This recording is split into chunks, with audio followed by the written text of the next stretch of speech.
Bonjour, nous nous retrouvons en ce troisième dimanche de Pâques pour un temps de méditation, de prière, de réflexion. Les textes dans la Bible nous invitent encore à réfléchir sur la résurrection de Jésus-Christ, ce que cela implique aussi dans notre vie. Nous voulons commencer ce temps aujourd'hui par un texte d'une prière. Regarde, ô notre Dieu, la peur de l'inconnu, la fatigue et le doute entravent notre élan. La joie des commencements s'effrite sur la route et le courage manque pour des marches nouvelles. Entends, ô notre Dieu, la voix des faux prophètes et le chant des sirènes au lieu où tu n'es pas. Les témoins de l'amour et de la vérité murmurent à grand-peine, le monde se détourne des béatitudes. Redis-nous aujourd'hui la parole de vie et donne-nous le pain qui, seul, nous rassasie. Ô Christ, écartelé sur de nouvelles croix, ô Christ, défiguré par tous les manquements, ô Christ éparpillé à tout vent de doctrine, mais Christ vainqueur aussi de nos inconsistances et de nos inconstances, de notre trahison et de notre néant. Christ à jamais présent, proche du cœur aimant, mène-nous aujourd'hui sur le chemin de Dieu.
Nous voulons faire maintenant deux lectures dans la Bible. La première dans le livre de Michée au chapitre 4, et ensuite nous lirons l'évangile de la résurrection dans l'évangile de Luc au chapitre 24. Un jour viendra où la montagne de la maison du Seigneur sera fermement établie au sommet des montagnes, et elle se dressera au-dessus des collines. Alors des peuples afflueront vers elle. Des foules nombreuses s'y rendront et diront « En route, montons à la montagne du Seigneur, à la maison du Dieu de Jacob. Il nous enseignera ce qu'il attend de nous et nous suivrons ses chemins. En effet, c'est de Sion que vient l'enseignement du Seigneur, c'est de Jérusalem que nous parvient sa parole. Il rendra son jugement entre une multitude de pays Il sera un arbitre pour des peuples puissants, même lointains. Avec leurs épées, ils forgeront des socs de charrues, et avec leurs lances, ils feront des faucilles. On ne lèvera plus l'épée, un pays contre l'autre. On ne s'exercera plus à la guerre. Chacun cultivera en paix sa vigne et ses figuiers sans que personne l'inquiète. C'est le Seigneur de l'univers lui-même qui parle. Les autres peuples vivent en accord avec leur Dieu, alors que nous voulons vivre en accord avec le Seigneur, notre Dieu, pour toujours. Nous lisons dans l'évangile de Luc au chapitre 24, à partir du verset 36, ce récit de résurrection. Il parlait encore quand Jésus lui-même se présenta au milieu d'eux et leur dit « La paix soit avec vous ». Ils furent saisis de crainte et même de terreur, car ils croyaient voir un fantôme. Mais Jésus leur dit « Pourquoi êtes-vous troublés? Pourquoi avez-vous ces doutes dans vos cœurs? Regardez mes mains et mes pieds. C'est bien moi. Touchez-moi et voyez, car un esprit n'a ni chair ni eau, contrairement à moi, comme vous le constatez. » Il dit ces mots et leur montra ses mains et ses pieds. Comme ils n'arrivaient pas encore à croire, tellement ils étaient remplis de joie et d'étonnement, il leur demanda « Avez-vous ici quelque chose à manger ?» Ils lui donnèrent un morceau de poisson grillé. Il le prit et le mangea devant eux. Puis il leur dit « Quand j'étais encore avec vous, voici ce que je vous ai déclaré, ce qui est écrit à mon sujet dans la loi de Moïse, dans les livres des prophètes et dans les psaumes. Tout cela devait s'accomplir. » Alors il leur ouvrit l'intelligence pour qu'ils comprennent les Écritures. Et il leur dit « Voici ce qui est écrit, le Christ souffrira et ressuscitera d'entre les morts le troisième jour. Et l'on proclamera son nom devant toutes les populations, en commençant par Jérusalem. On appellera chacun à changer de vie et à recevoir le pardon des péchés. Vous êtes témoins de tout cela.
La lecture de l'évangile de ce jour nous fait donc retrouver un texte qui nous parle de la résurrection de Jésus.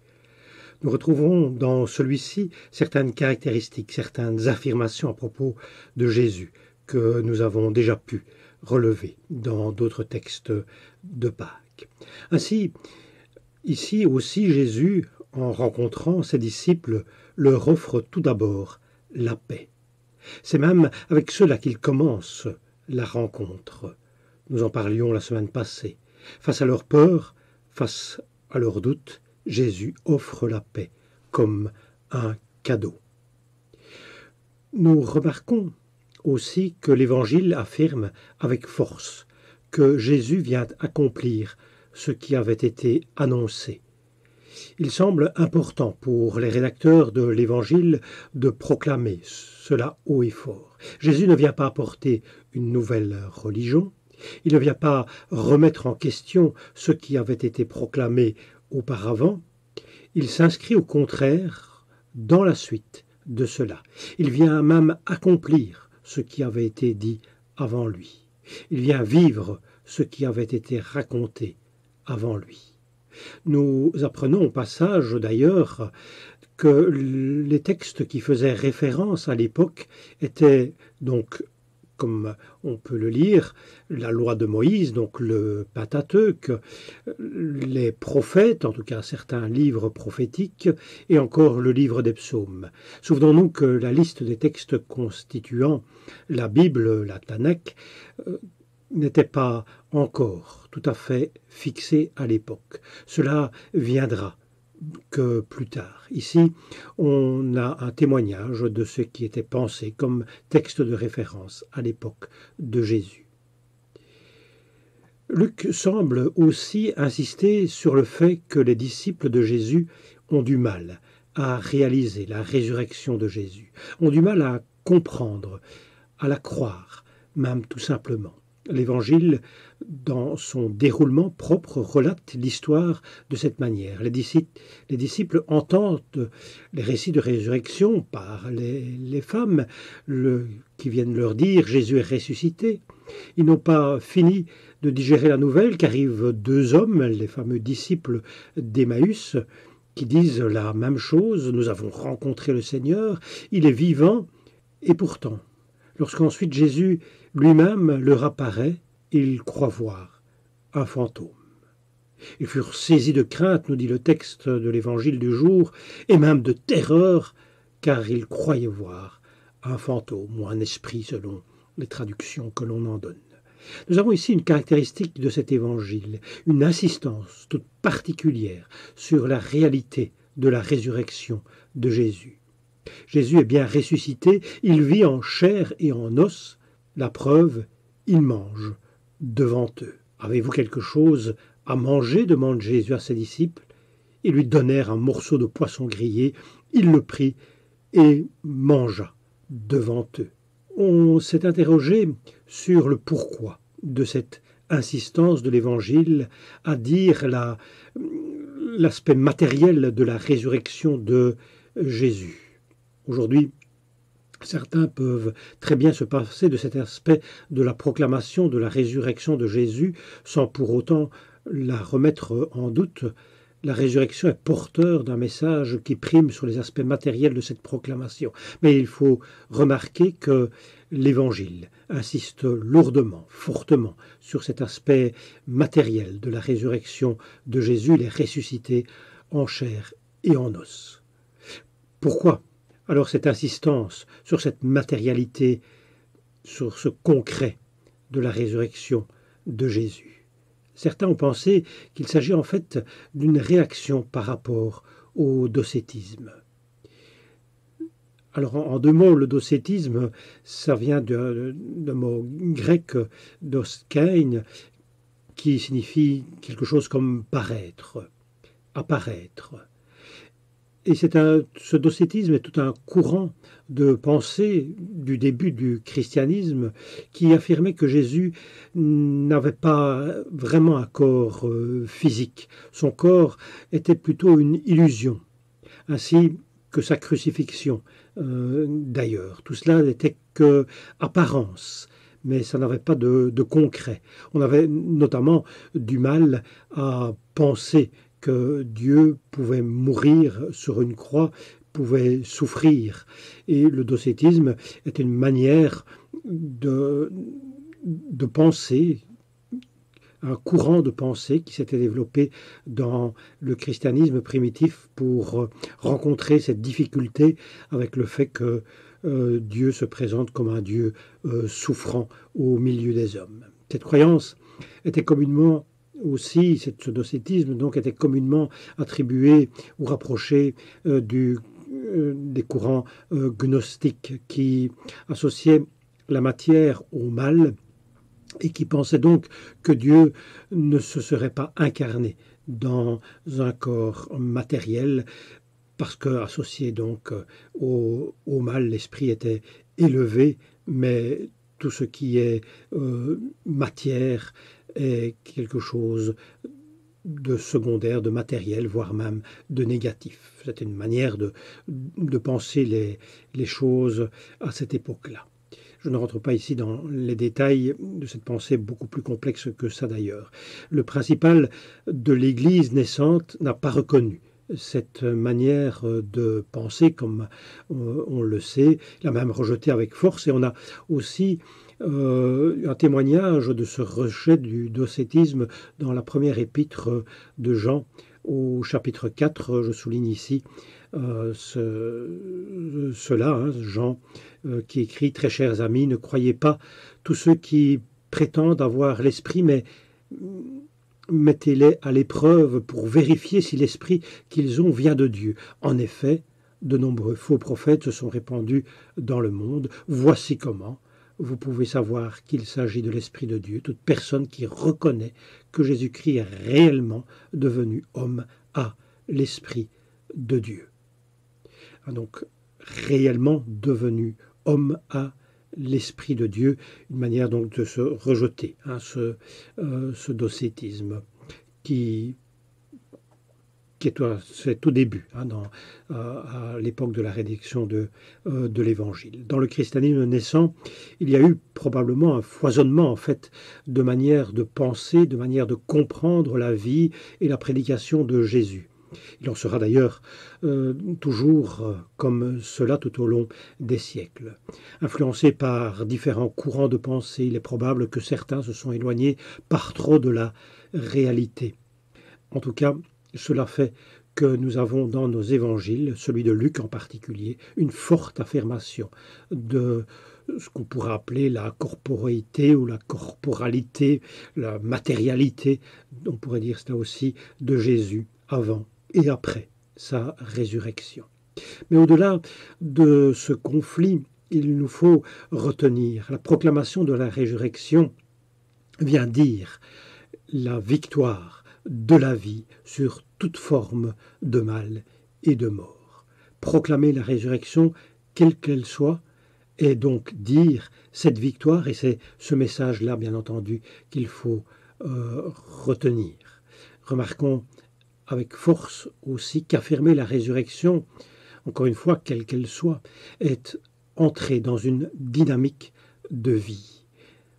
Et affirmer la résurrection corporelle devait peut-être sembler insister encore plus sur cet aspect. L'Évangile se vit dans le concret de l'existence et n'est pas seulement une pensée, un dogme ou une théorie ou une philosophie ou que sais-je encore. Ce n'est pas une illusion.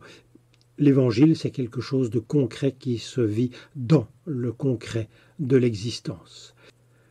De manière symbolique, on peut dire que dans Luc, Jésus ressuscité, dit qu'il montre ses mains et ses pieds, qu'il mange avec ses disciples. Maintenant, il s'agit de montrer la victoire de la vie sur toute forme de mal et sur la mort avec nos pieds et nos mains, avec nos manières de vivre ces réalités au quotidien. Car c'est quotidiennement que la foi s'incarne et se concrétise. Mais en retour, elle donne de la densité au moindre événement, au moindre geste, à la plus simple rencontre de tous les jours. Nous nous souviendrons alors de ces paroles essentielles d'un autre évangile, celui de Matthieu, au chapitre 25, qui nous parle à sa manière de la concrétisation du vécu de la résurrection de Jésus dans la vie des fidèles. Nous lisons ce texte pour terminer notre méditation. Quand le Fils de l'homme viendra dans sa gloire, avec tous les anges, il siégera sur son trône royal. Tous les peuples de la terre seront assemblés devant lui. Il séparera les gens les uns d'avec les autres, comme un berger sépare les moutons des chèvres.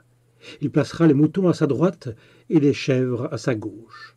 Alors le roi dira à ceux qui sont à sa droite, « Venez, vous qui êtes bénis de mon Père, et recevez en héritage le royaume qui a été préparé pour vous depuis la création du monde. Car j'ai eu faim, et vous m'avez donné à manger. J'ai eu soif, et vous m'avez donné à boire. J'étais étranger, et vous m'avez accueilli chez vous. J'étais nu, et vous m'avez habillé. J'étais malade, et vous m'avez visité. J'étais en prison, et vous êtes venus me voir. » Ceux qui ont fait la volonté de Dieu lui répondront alors, « Seigneur, quand avons-nous vu affamé, et t'avons-nous donné à manger, ou assoiffé, et t'avons-nous donné à boire? Quand avons-nous vu étranger, et t'avons-nous accueilli chez nous, ou nu, et t'avons-nous habillé? Quand avons-nous vu malade, ou en prison, et sommes-nous venus te voir? » Le roi leur répondra, « Je vous le déclare, c'est la vérité. Chaque fois que vous l'avez fait à l'un de ces plus petits d'entre les miens, c'est à moi que vous l'avez fait. »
Ô Seigneur, comme je me sens proche des disciples qui parfois doutaient, qui ne pouvaient croire sans avoir vu, qui ne pouvaient croire sans avoir touché.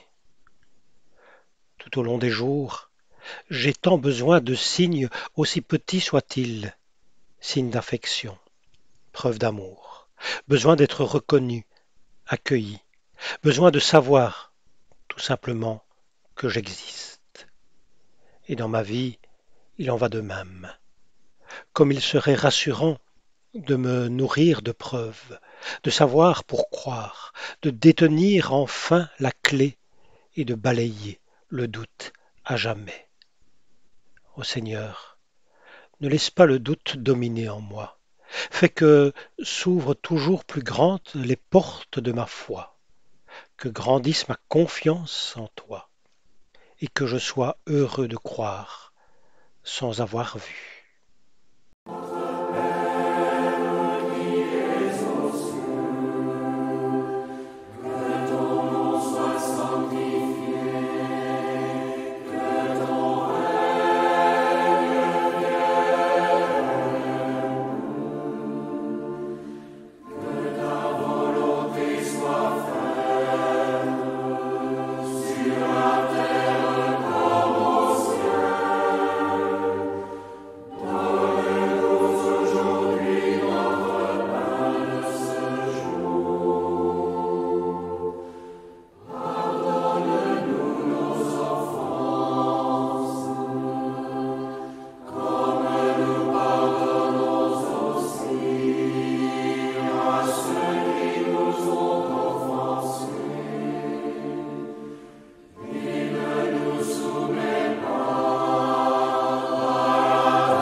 L'esprit d'amour de Jésus nous accompagne sur nos routes. Marchons dans la paix et dans la joie de notre Dieu.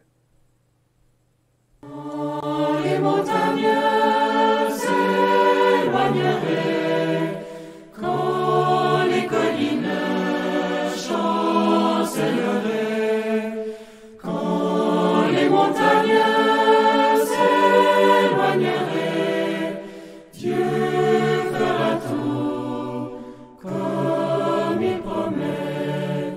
Mon amour, oui mon amour, ne s'éloignera